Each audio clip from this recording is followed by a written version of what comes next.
Hey guys, so we have House of the Dragon Season 2. It's finally here after a long wait and it's definitely everything that I wanted it to be. So I'll be covering all of the episodes, so feel free to subscribe if you want to see my reviews for future episodes.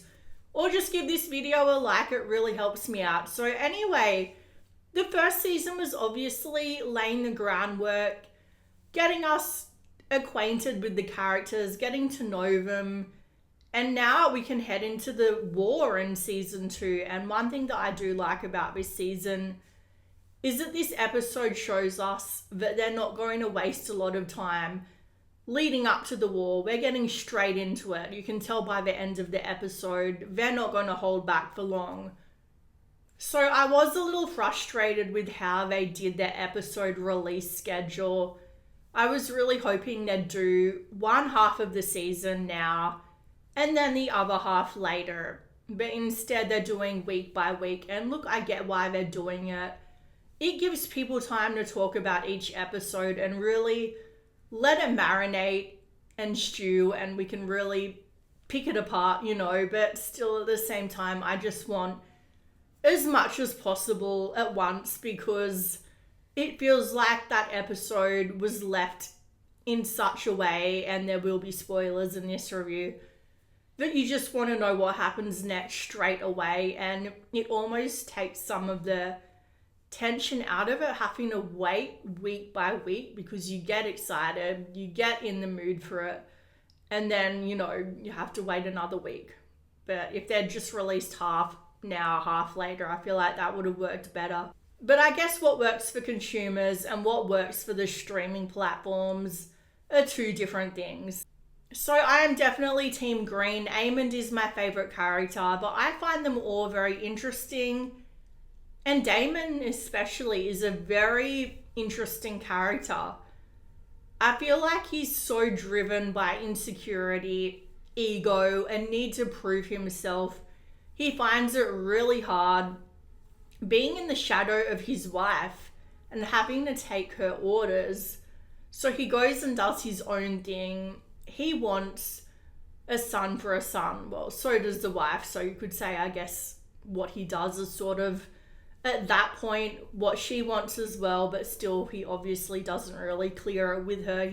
So Daemon goes to Team Green's castle, let's call it, and finds this guard that hates the Hightowers, so he pays off the guard.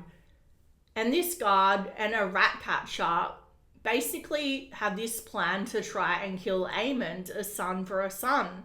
But obviously things don't go according to plan, because when you try to kill Aemond Targaryen, things aren't going to go according to plan. So it's interesting thinking about the fact that the rat catchers of the castle have so much access to the royal family, and it's like the lowest of the low and the highest of the high, and they don't notice them because they are so lowly to them that they can basically walk through the castle and be invisible. So it was really interesting seeing the rat catcher and the guard, and they sneak up to Aemond's room and he isn't there. And I really love the way this scene was done. Just the score and the tension was done so well. They had the ambience of the thunderstorm, and it really felt like you were almost in a horror movie, but instead of Freddy or Jason waiting for them to pop out at you, you expect Aemond to just pop out and just destroy these guards who are trying to kill him, or guard and ratcatcher. But instead, the show just goes in the other direction, and I did not see this coming. And we see Helena, they upon her and her son and daughter. Yeah, obviously it's a son and a daughter, because they have trouble trying to figure out if it's a boy, and there's an easy solution to that, but they seemed very hesitant to undress a child, which is good that they have some morals and values, I guess. But at the same time, these guys just kicked a dog and are trying to kill a child. So yeah, weird. But anyway, so they have to try to get Helena to tell them which one is the son, because obviously that's the one they want to kill, a son for a son. So she tells them, I guess she's going along with what they want so they won't kill all of them, and they kill the poor little boy in his crib, and that was definitely a hard scene to watch.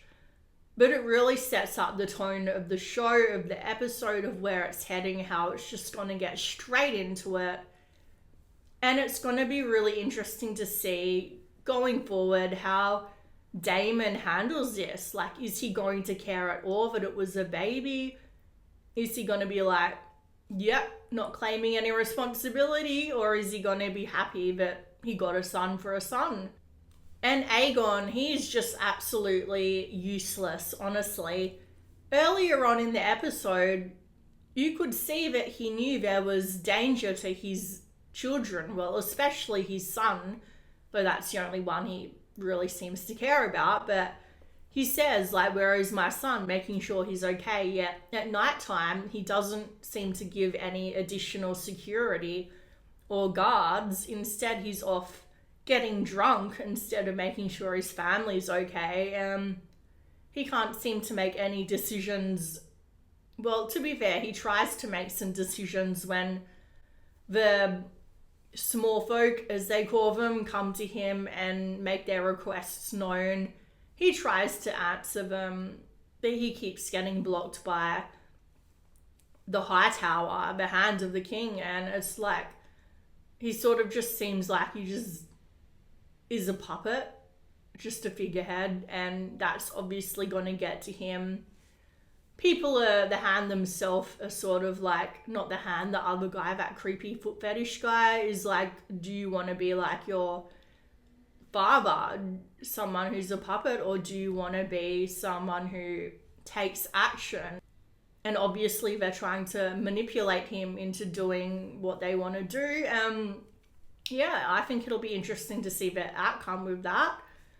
And then we've got Alicent and her boyfriend slash guard now, I guess.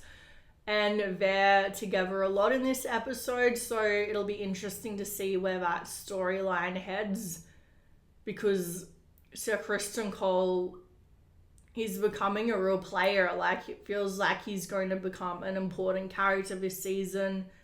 So we'll just have to see where things head, but it's definitely heating up. And we're only in episode 1, so let me know what you guys think of this episode. Where do you think it'll go from here? Let me know your thoughts down below.